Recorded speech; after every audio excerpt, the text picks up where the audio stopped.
Welcome to Grit and Gravitas with Ann and Annie, bringing you savvy, spirited stories of success. We're excited to deliver 30 minutes of inspiration, impact, and goodness. We'll be bringing you guests and friends from around the country who have very special work and personal journeys. I'm Ann Dieter Gallagher, your co-host with Annie Carnathan, and this is Grit and Gravitas. Let's go!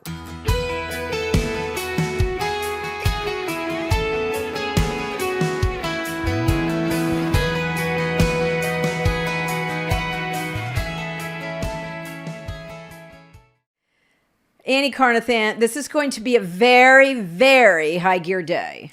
I almost accosted our guest in the parking lot. Maybe I did a little bit because my joy is running over. I've had 2 coffees that are called the Queen Bee, so I kind of am feeling I'm feeling a little sass today. So I'm just out there warning to everyone in the studio and out of the studio. We're all for sass around here. I love it. Oh, what a day. Okay, we are starting the podcast recording day with Toni Lynn Mark. She is the most incredible tip of the spear for the Salvation Army Harrisburg Capital City region. But we do want to go back. We're gonna turn the clocks back, Toni. We want to hear your career journey of how you got to this incredible position you're at. And Annie, you witnessed Toni in action. This will run probably as our 104th episode. Can we have a cheer for that? 104? I love that. But so it's going to be chock full of business vitamins, chock full of honesty and integrity. Toni, you're one of my role models. How you handle yourself. In the community, in the public, your heart for service is incredible. And Annie, I know you believe the very same thing. Headline, and I just said this the podcast before the podcast that Toni is my North Star for what's next. Good. Because I believe that her in the position she's in at the Salvation Army, you do not know where one ends and the other begins. They are fully, wholeheartedly integrated, and I want someone to look at me and say that's what Annie is and does, and then I will have found my nirvana. Professionally. Man. All right, how's that for a setup, Toni? Let's go back a little bit into your early career days, and then bring us to today. Yeah, I mean, it was not nearly as pretty. It was really messy, actually. I went to Penn State. I did a degree in communication. It was my senior year. Good. Yep, that aligns. But my senior year, I panicked. I didn't know what to do, so I just went on for my master's because I didn't know what else to do. And then I actually studied bereavement communication. Oh, and was going that's a specialty. It is. Yeah, I was working with kids and specifically communication surrounding the loss of their parents, and I was all set for a career working with children and bereavement. And then just about upon graduating, I was finishing my thesis, and I freaked out again. And then after 6 years of schooling and a pretty solid career path, I finished school and became a dog trainer to my parents. Oh, so wait, now just stop that a second. This is the truth. Wait, you finished school. So I was going to say one business vitamin. We're all about the business vitamins. Is now Toni just recited 2 freakouts, but she's incredibly successful. Yeah. So if you have a freak out and don't know what you want to be or who you want to be, keep going. That's a takeaway for that part. Keep going. And then I kept going. I had ended up being a great career.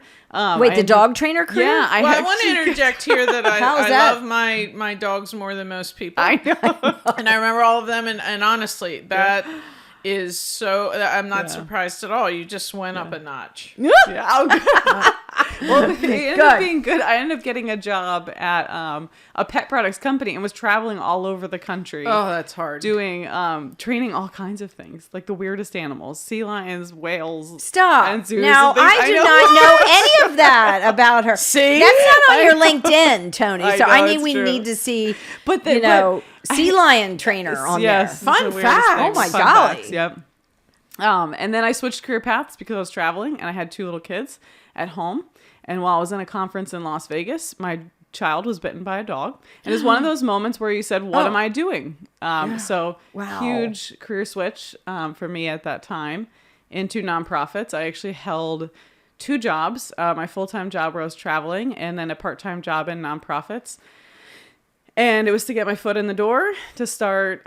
So did you start in the nonprofit, the half foot that you were in? Yep. Were you executive director? What position? Or comms? Nope. What were you? I was just I was a lonely development Okay. person. I was just trying. I knew I wanted to work in nonprofits. I knew I wanted to work in fundraising, but I knew that my resume was not ready for someone to take a chance on me. You're the first person Yeah. I've ever heard that said, I knew I want to work in fundraising. I know, it's true. It's true. I knew That is not like a career people raise their hands know. for. Although I think Kathy it's Anderson Martin's Yeah. heart there you just go. skipped a Yeah. beat. Like, I do think it's incredibly important and build your network very quickly, because the people you're asking for funds or sponsorships or donors Yep. are the influencers in the community. Absolutely. Yeah. And I mean, I think too, when you're willing to just say yes, like, yeah, I'll take the grunt work. Yeah, I'll take Oh, it. Yeah, good. yeah, I will. And that's how I was able to build up for a while. Just saying yes. Yeah, you're willing to take a chance with me. You're willing to have a conversation. Yes. And things moved very quickly after that. I was able to, it only wasn't too long before I couldn't do both jobs for too much longer. So eventually found a full-time job in a nonprofit, moved to another nonprofit, and now I have the most unbelievable, gift from God, which is truly the position I never knew I knew I wanted this kind of job. I just didn't think it actually existed. So it was something I didn't expect. It was actually at a really tough season of my life when the job came. It was things were going well, the nonprofit world, and I was getting my foot in the door and I was making more connections. And then it was right around the beginning of COVID. I had 2 little kids at home. We were all really scared, 2 dogs. It was at that time that actually my husband decided that he wanted to pursue a different path in life. And so he left, and I was at a job That's a very nice way of saying know. that. Pursue another path. I thought you were going to say a career. No, he pursued a different disassociate. Yes. He pursued a life that didn't involve a wife or children anymore. So anyway, he left. It was very scary. My job was uncertain. My kids weren't in school. I had a house I didn't know how to maintain. I had 2 dogs. I had a lot of decisions ahead of me of what I was about to do. And so anyway, stayed in my job. Things were going fine. Was just managing. But it was just really tough. It was emotionally really hard. And I remember turning a lot to my faith at that time and saying, I don't know what's next. I often think about, sometimes we get a deck of cards and we've got a hand to play and we hate every single card in our hand. I looked at my hand and I said, I've got nothing but jokers. I hate this hand. I hate it. And, the one thing I've learned is that since then is you only get to play the hand you have. And maybe you don't like every card, but that's the only hand you have. And the only way to get a different hand is to play a card and pick up a new one. I just like this. These are truth bombs, Annie. Truth. I can't. Truth. But to the outside, so many business items. I want to go back to be willing to say yes. Yes. To the hard things, to the unknown, Yep. to doors that aren't open yet. But let me give you the other perspective, Annie, on what Toni just described. I didn't know any of that. Yeah. So we are interviewing at Salvation Army for a director of development. And we had a whole group of very accomplished people come in. And we sat in the interviews and we're like, And we had to make a decision. It was down to 3 people. At the very last minute, past any deadline or due date, they pulled us at the side. They said, hey, we got this email. Somebody just submitted their application. And we said, we were on a timeline. Should we, the process is ended. Should we stop? And we said, no, let's meet this person who is Toni, who all the doors were closed and we were ready to choose, You came in and sat there. I don't know any of this, what you told. So the hand of jokers that you told, in essence, your personal life is imploding. Your future is uncertain. And she sits in front of us, and we, the minute she left, we all just said, that's it. That's who the Lord has just provided for us. Yeah. It was a wild spot. I was in a place of, I needed to work. I had 2 little kids at home. I was by myself. I was looking for a job was not even on my radar because I couldn't. I was in survival mode. And I had told one person that I wasn't happy. And 2 months later, she reached out to me and she said, hey, did you see that job at the Salvation Army? I said, no, I have no idea what you're even talking about. I'm just trying to survive. And she said, I really feel like you should just look at it. And I said, all right. So I looked it up.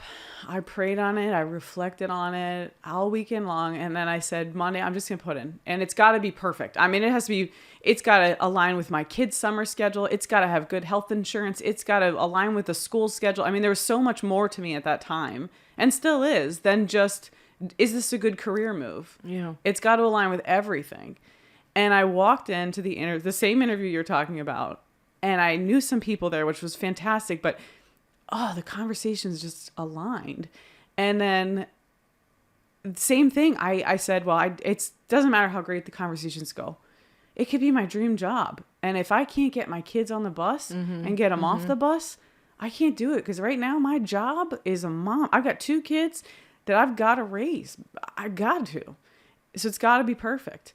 And it by the grace of God, everything, that's the only time in my life everything's aligned that beautifully, for the record. It's the only time. But when all things align, I don't know if this is a faith conversation necessarily, but I have learned since too, I have tried to push agendas and push things that I've wanted. And when it's not what God wants, it just doesn't happen. And when it is what he wants, nothing could stop it. Everything just aligns perfectly, which has allowed me as a mother, as a woman, as a professional, to just open my hands so much more to say, you know what? If you want this to happen, you will put the cards in line. And if you don't, it doesn't matter how much I do, because I have tried. And isn't that the definition of faith? Yeah. When, right, you put this in the Lord's hands, and life better be about faith. To me, regardless of that point of view. And I go back to, we're all dealt a hand with cards. Like, that's life. Yeah. It's dealing us. We're dealt with the cards we're dealt with. That's right. And there's 2 points of view. You either overcome every bad card in the hand, or you push it to the center and go, I'm going to make this work. Yeah, and I'm going to bluff, right? I'm going to fake it till I make it, and I'm going to go because there's a greater good. Yeah. You have kids, and here's the other thing, Ann. The rug was pulled entirely out from under her. I was getting inside emotional while she's talking, and I'm thinking, yeah, me this too. is such a profound message for anyone listening who is in despair. Oh my gosh. Especially around this time of year. Oh, yeah. It's around the holidays where it's magnified. Who doesn't see a way out. Yep. Who doesn't even know who will throw the life preserver. Yep. And you didn't even know the door was opening. You didn't know the Salvation Army position was open. Yep. If you hadn't shared with your friend, and here's another business vitamin, be the balcony person for the Tonys, the Anns, the Annies, that says, oh, I heard of this position. How about, let me just pass this on and see if you would consider that. Yep. Go out of your way to provide those lifelines to people when I had no idea this was going on in your life. Because I was playing a card, exactly like you said, I was playing a hand that I hated. And I walked into that interview that day. Part of me was bluffing. Part of me was going, look, I'm going to, not bluffing inauthentically, but I've got a hand I hate.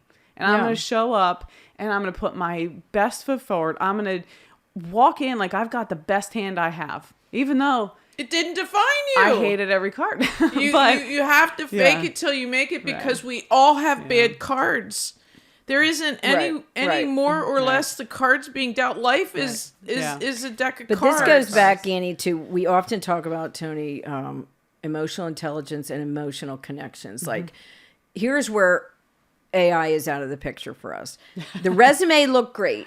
You know, you show up on paper. It's when you show up in person. And we had a very specific idea of who we thought should fill Kathy Anderson Martin's shoes. Yeah. Who would carry that torch or that passion? And you can't fake the passion. Yeah. You believe in the mission or you don't. Mm-hmm. You're wired to serve, and you show up, or you're 8 to 5. And you know, and there's people in all of those areas in between, but the emotional connection, you know, it took away whatever the resume said. I don't even remember. I mean, I know where your prior position was, but it was irrelevant. It was like, I think you would be a perfect face for us to continue to build on what we had, which is an incredibly important role. Like, she's the face of us in the community. And when we talk about despair, when it's amplified at the holidays, when we don't feel there's a lifeline, when we think every card's a joker, when we don't see the light at the end of the tunnel, who more does that personify, honestly, than the Salvation Army? Yeah, right. That's why you're interchangeable. That's why the Lord brought you to that you're moment. in the very position of despair that the people we serve often find themselves in. It's a parallel track, right? They needed you as much as you needed them. Yeah.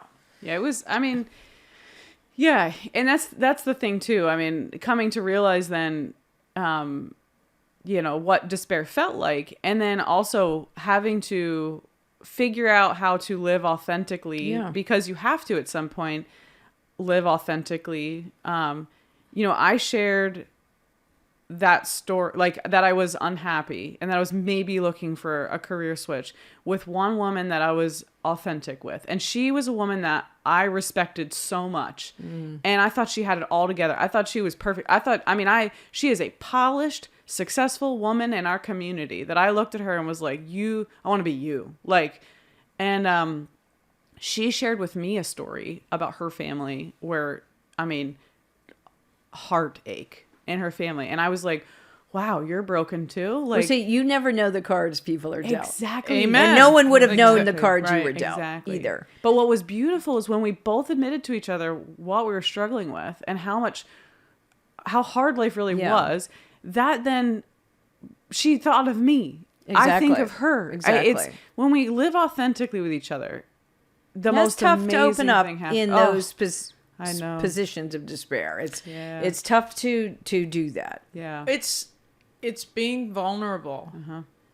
And as juxtapositioned as it is, and sort of the antithesis of each other, it takes a really strong person to be vulnerable. Yeah.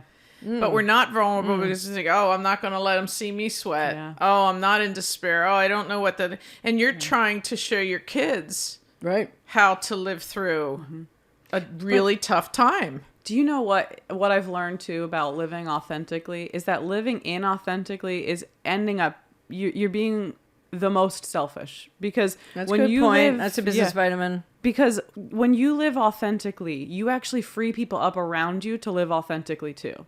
And when you are, you know, I supervise a small team, but when I come in and I say, it's just not, I'm going to do my best, but it's just not my day today, it gives them the freedom to live authentically too. Yeah. And I have shared my story more in the last few years than ever before. And, you know, I just did it a couple of weeks ago at a Chambers event.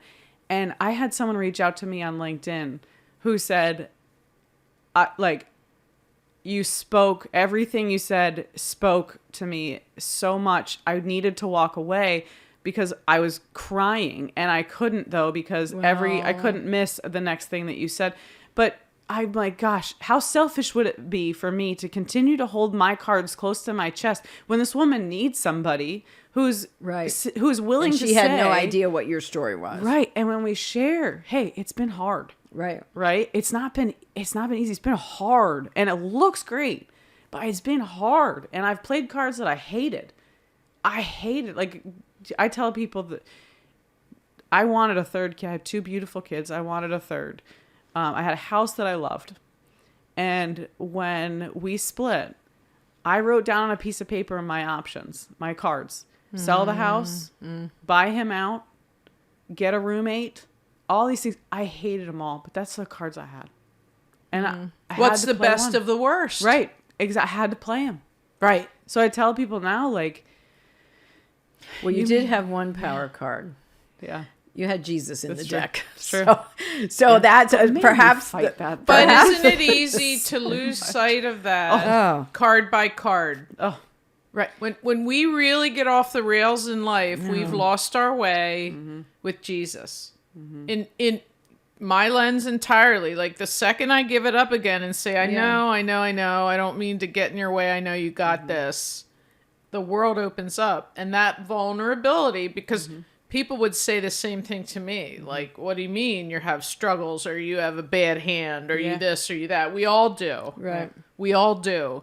And to share that, right, reaffirms that fact and reaffirms what's important to us to get back to that authenticity that's meaningful. for sure. So it's easy to wallow in it. Oh, for sure. And that's my other life tip too, is like, what now? That's what you need to be doing. Yeah. What now? Not, I don't like my hand. So what? What now? What are you going to do to Blame play someone card? else. What are you going to do? Yeah. don't waste any time Do going back. something. One and- foot yeah. in front of the other. That's Play a card. how you get over, under, around, Right. or through. One foot in front of the other. So what would you tell your younger selves, Oh, Toni? gosh. We could go, we need to have her back for another episode. I feel this is going to know. stretch I love over. it so what much. Like so a We young love you so Yeah. much. We can say that. Too. yes, a young Authentically. Toni You know- that would come into your orbit. What would you tell her?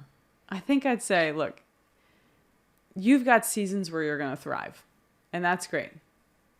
You've also got seasons where you're just going to endure, and that's fine too. Right. I think like we're all expecting to be thriving all the time. We all want to be We're on a professionally mountaintop climbing. all the time. All Yeah. the time. We want to be better. We want more money. We want better jobs. We want more respect. We want more for our kids. We want more. And frustration comes from failed expectations, right? When things don't go the way you don't want them to, you get frustrated. Well, if you're expecting to thrive all the time, you're going to get frustrated. Like right now, I'm in a season of enduring. And you know what? I'm all right with that. Well, you probably can't even think straight. Right? It's just like, But it's an unwinnable goal. Yeah. exactly. Just like to Yeah. have everyone like you. Yeah. What- Oh, yeah. Why? Especially as women who are nurturers, and I was like, okay, well, Yeah. does everyone like me? No, absolutely not. But I don't like everyone either. Here's what I so tell my kids. I'm like, everybody's not your cup of tea. And you're not going to be everybody's cup of tea. And isn't that good? Because to be all the flavors would be exhausting. So it just, that's not a... Oh, that's a good business vitamin too. Yeah. You can't be all the flavors. You cannot. I want to be, but you can't be. And people do, to the point where for me it's sort of like then we're just stuck. Yeah. Right? And that I think too is when I go first and say, oh, here's what I see and here's my role in it and what does that look like for us to move forward together. Yeah. No one can say, that's going to move. It's all you. Yeah. Because then we're not going to move forward together. Yep. Right? And that's business too. Sometimes it's more difficult with conflict. Yeah.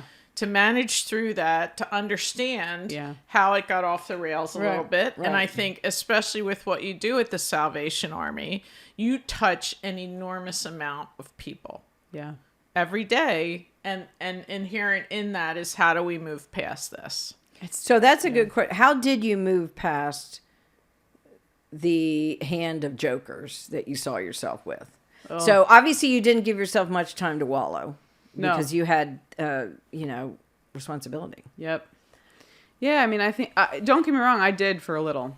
I did out of fear. Did you reach out to friends or did you look for the people in your orbit that would really lift you up or the listening ears or? So, I did immediately after the split. I did what every woman does, which is I pretended I had it all together for a really long time. I pretended like I was this strong, independent woman and I don't need no man and everything's fine and we're great and I'll raise them by myself and it'll be fine and, it'll be fine. I don't need him anyway. And I did that for, I don't even know, a long time. I went and got family photos. I did the whole thing.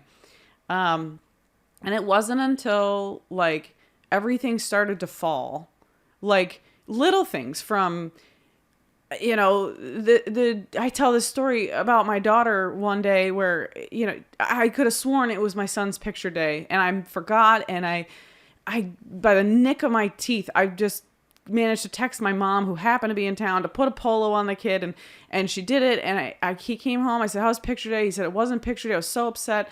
And then my daughter walks in and I said, "How was picture day, or how was your day?" And she's like, "It was fine. It was picture day. I had the wrong kid." And she went to school in Disney pajamas and a tiara. And it was like, you know what? It was a season of moment after moment after moment of like that, where I just held my hands up and said, "You know what, guys, my house is messy. My kid went to school in pajamas, and most days they're wearing the wrong shoes, and I forgot the cleats, and I just, you know what though, like my bill is a little late, and my desk is a mess." And finally I just said to myself, I don't have it together. So what, right? Like the love though just burst through you. Yeah. So is it a question of grieving that relationship? Do you have to sort of go even further back to be able to move forward? Well, That's an incredible setback. You probably didn't have time to sit and think about it all. with my ex, But not to let it in, right? Where you're sort of manufacturing this, I'm okay for a real long time. Is it a question of just sort of pause and go, yeah, I'm really hurt. Like, my life overnight doesn't look anything of what it used to. Yeah. Is there that grace time, or do you just... There's a season of like just navigating in the dark for a really long time. There's a season of like despair of like, am I going to be alone forever? Am I this forever? Am I that forever? And, you know, eventually, if anybody's ever struggling in marriage and, you know, you find yourself, I'll give 2 tips about marriage. Which about 50% of the marriages, you know, fail. Partners find themselves in despair. Yes. And I'll say, one, if you find yourself getting divorced for the first while, it's going to feel horrible. It's going to feel dark. You don't know which direction to go. You're confused. You want it. You don't want it. All these things. 2, the second thing I'll say is that it's not all it's cracked up to be. Divorce. I mean, some people are like, I can't wait. So the grass is not always greener. No. Yeah. There's no green grass over here. Yeah. It's the greenest where you water it. This is the first Nothing time is ever going to be different. It's the greenest where you water it. This is the first time we've ever talked about this. Divorce 100%. on an episode. Well, because she's vulnerable enough to share it. Sure. I mean, I think this is so rich, Toni, full of lessons incredible. for other women, especially men too, but women especially who are traveling your path. And I just talked to another one this morning in a dark, despairing place, and you can only walk alongside. Yeah. But now I just pray that this episode, Annie, is going to be a lifeline to some other young mom who finds herself Amen. in this, you know, difficult situation. And we all have, I think you mentioned, there's ebbs and flows. None of us are high gear. And I use that term all the time. You know, it's a branding term. Quick story from last week. I was babysitting 3 of the, after work. So I'm leaving the office, rushing to get to 3 of the grandchildren. And they're, you know, 11, what are we? No, 12, 10, and 9. So it's not like they're little, but I'm rushing to get there. I'm ready to get on the highway. We're slowing down because, you know, to merge onto the highway. And I'm on the phone to bed, and some lady hits me from behind. That's literally how life goes. I don't have time for this. There's traffic everywhere. I'm like, oh my golly, this is. So I pull over. I was in the middle of a conversation with Ben. I said, I gotta go. Some lady hit me. He goes, I heard that. Yeah. He's trying to call me back. I get out, and the nice lady, but she said, I put my foot on the gas and I meant the brake. I'm like, how's that even possible? Right. Perhaps you were texting. I'm not sure. But anyway, I exchange information. I get there. We're all good, having fun with the kids. And the oldest was supposed to go to youth group. And so my son and daughter-in-law, their schedules got shifted. I said, I'll take him to youth group, which is a circuitous route. So I said, okay, get in. And he said, Mimi, we got to pick up my friend. I said, okay, pick up the friend. There's incredible traffic on 15. I don't know why. I'm in the passing lane right by the Cracker Barrel. There's a ton of traffic. And I hear in the backseat, he said, Mimi, he's going to get sick. He's going to get sick. Oh, yep. I'm like, Yep, yep. This is not happening. No, He it's said, totally can you happening. pull over? No, there's a semi to my right. I get over on a berm. There's no grass or anything. God bless my grandson. He grabbed a bag, which I never have in the backseat. The poor young man got quite ill. I get there and I'm like, what am I doing? So I get them to youth group. I come home and I'm recounting this story, and my granddaughter said, Mimi, worst day ever. That's it, though. But though you can just laugh. I just started laughing. I said, what, I don't know what to do about it. Worse. Yeah, I mean, if we just looked at our glasses half full, it could always be worse. But sometimes you just have to look. You're not changing any of none of those were in my control. Yep. Yours are far more despairing issues. But you say, I'm getting up and I'm going to give it my best shot, and we're going to make it through. There's someone out there with that perspective. Yeah. Yes. And if this has taught me anything, and with every guest I learn, and I'm an insatiable learner, is that we are out there for each other. Mm-hmm. And this is done entirely to do what we can do through our guest stories and through Ian and I to really help anyone out there that we can help in business. But the thing is, you bring yourself to business. Yeah. Right? It's not all. It's about the person. Right. Yeah. Mentally, physically, spiritually. Yep. And what can we all do, right? And we can do anything, right? So reach out to us. Reach out to the tribe. Reach out to prior episodes. Mm-hmm. And without you, though, Toni, a tremendous story of vulnerability, resilience, grit. Oh, there will be somebody gravitas. Right. That feels like they can't, cope. Yeah, play one more card. And that's okay, that though. they have. Like, that's okay, because you're just in a season of enduring then. Yeah. Like, you're not going to thrive all the time. You're just not. And if you find yourself, if anybody listens and they find themselves, like, with a whole hand of jokers, you know what? You're in a season of enduring. Endure this hand, play a card, pick up a new card. And you know what? That card may not give you a winning hand, but it's going to give you a little more to play with. It's going to give you a little more to play with. Maybe it's an education. Maybe it's a job switch. Maybe it's leaving your relationship. Maybe it's starting a new one. Maybe it's finally telling your mom that she's overwhelming. Like, maybe that might resonate with a lot of people. I'm just saying. The tough stuff. And I think we need to be jugglers, not jokers. Right. Yeah. Because those are the cards. And at this point, and the jokers won't last. Right.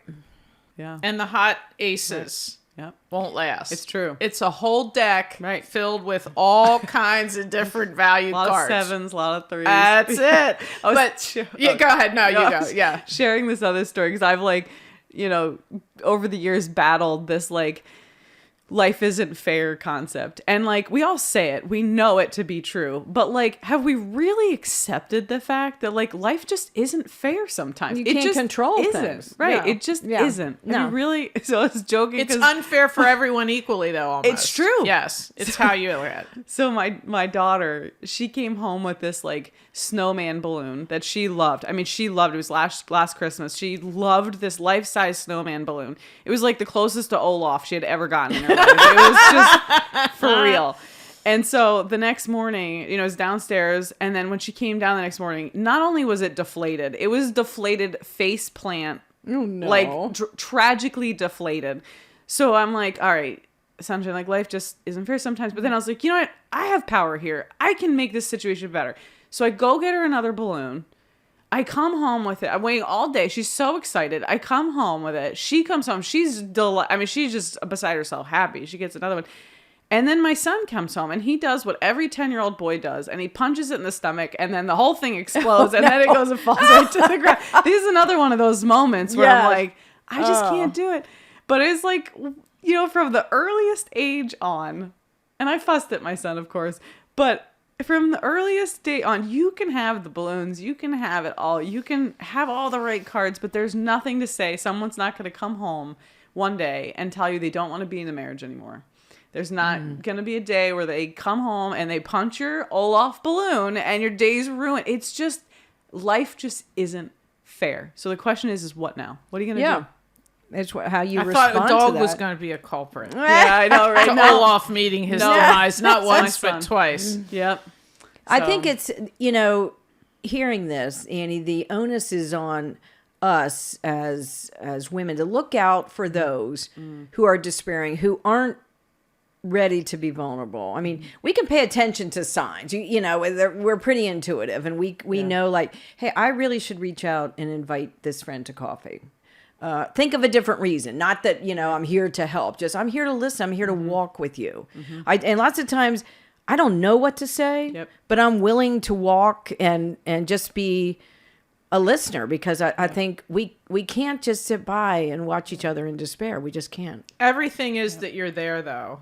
And It's we the all vote ministry with of our presence. time. We all have 24 hours in a day. Yeah. And we're intentional with time. And if time puts us in the same space, that's a commitment.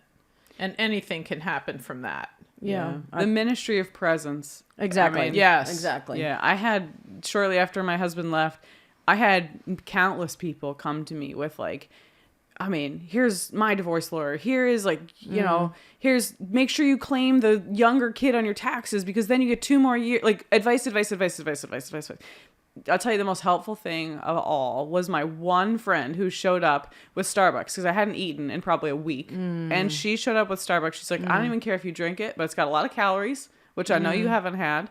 And I don't care if you sleep or you watch TV, or we say a lot of words, or if you cry, or we say nothing at all. I'm just going to sit on your couch and breathe the same air. And that... Okay. So, So we all need to be that person. Yeah. And I love how you put it, Toni, the ministry of presence.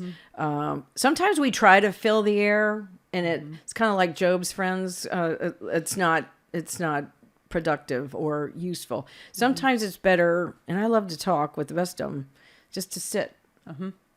So we know we're not alone. And I think so many lessons, like, I'm kind of blown away with her story. So many lessons in the holiday season. There's so many takeaways of where we can reach out, where we need to pay attention. Presence, not presents, you know, under the tree, which are awesome, but looking out for each other in times of despair. Yeah. Even when the mask says otherwise. That's right. Read between. I mean, if anybody comes to you, it's hard to see. I'll say I didn't get a lot of support because I didn't ask. Right. And that's I was tough hiding too. it. I'm sure that's tough to say, hey, you won't believe what happened to me. You Right. know, and But if anybody finds himself in a place, like, gosh, know that you, I mean, I don't mean this to be mean, but you're being very selfish by holding your cards so close, because Right. you're depriving yourself of support, yes, but you're also, you give freedom to people to say, I'm struggling too. When you own that you're struggling, somebody's got to go first. yeah. And if it's you, it's scary, because there's a chance, trust me, I've done it so many times now, there's a chance that the woman will look back at you and say, you're struggling? Like, Oh, yeah. Weird. Yeah. Right? Not Well, they're never once- going to imagine it, because you know, every single day, you don't play the cards you're dealt. You play the cards that you wish you were dealt. Yeah. And you play as if you have all aces. Yeah. And I think, you know, just we need to be better connected to each other and look at things, and just, you know, be the first person to say, would you like to have coffee? Most every single time I've ever done it, the woman has reciprocated. Not once has anybody ever looked at me and been like, we don't talk about this. Shh. Yeah. Every woman has looked back and said, you know what? Actually, my husband, my kid, my parent, my drive-in, my own personal goals, my infertility journey, my weight loss, my this and this and this. And I'm like, every woman I've talked to, I'm like, really? Because I thought you had it all together. And they're like, I thought you had it all together. Turns out, none of us do. have it all together. But Amen. we're pretending Yes. like we do. Yes. So. No, just so many takeaways, Annie. But on that note, I have nothing to add to that, because that is incredible. No, it's a beautiful message, Toni. Thanks for sharing your heart with us. I had you on a pedestal. Now you're way up there. Oh, gosh. I don't have any of it together, for the record. But I sincerely believe that this message is going to be just medicine for some, just a a light in a season of darkness. And there's, especially around the holidays, there's so much of that out there that we don't see or know. But I just pray it's an amazing blessing on every listener that hears this. We're beyond grateful for you. Now I'm even more grateful. I was grateful to begin with. Annie, I'm just so pleased we had this conversation. You're the joy, Toni. Thank you. Thank you. All right. Thank you. And it seems have a high gear day. I don't know that lands well, but we're just, I'm excited to lift others up now, especially after hearing your message, Toni. So thanks for sharing. Yeah, absolutely. Thanks for listening. It's our desire that these stories will bring energy, ideas, and fresh thinking that you can use today. Subscribe to our podcast and follow us on Instagram, and have a high gear day.